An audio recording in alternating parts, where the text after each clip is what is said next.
I'm Robbie Bell. We're out here at Kaweah Creek. Vital MX invited me out to test the 2017 Husqvarna TX 300.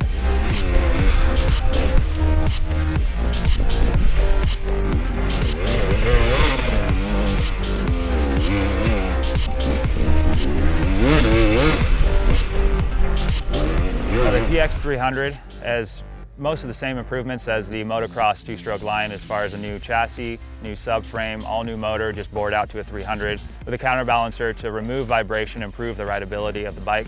Of course, the biggest differences that make this an off-road model are going to be the 6-speed semi-closed transmission, 18-inch rear wheel, the lithium battery and electric starter that accompanies that is going to be a huge help in the tighter trails and gives the bike an off-road identity compared to its two-stroke motocross counterparts.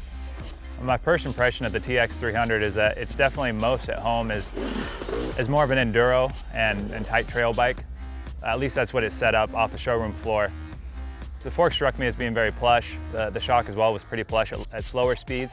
But once I got up to speed, I noticed just a little bit of harshness creeping in at faster speeds. So I'd say it's definitely more at home when you're just kind of like in tight trails, really going corner to corner.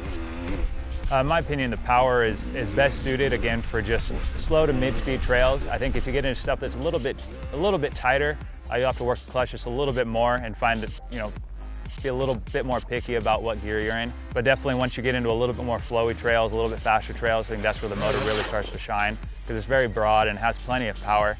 The trails out here were a little bit slick and slippery, and just because it's hard pack and it's already starting to be a dry summer. So for me, the bike was easy to control with the motor, and it had a user-friendly power band, very broad power.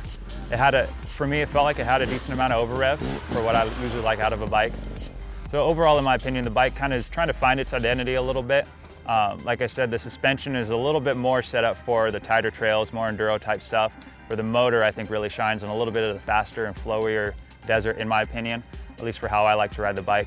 I think the bottom line is that it shows potential in any kind of terrain you're going to want to ride, but it just might take a little bit of dialing in, whether you want to, dial in the suspension to be run at speed a little bit better, a little bit more comfortable, a little bit stiffer perhaps, or if you want to try to get the motor just a little bit snappy to have that pickup from corner to corner in the tighter trails. But overall, I mean, the base package is definitely a good starting point.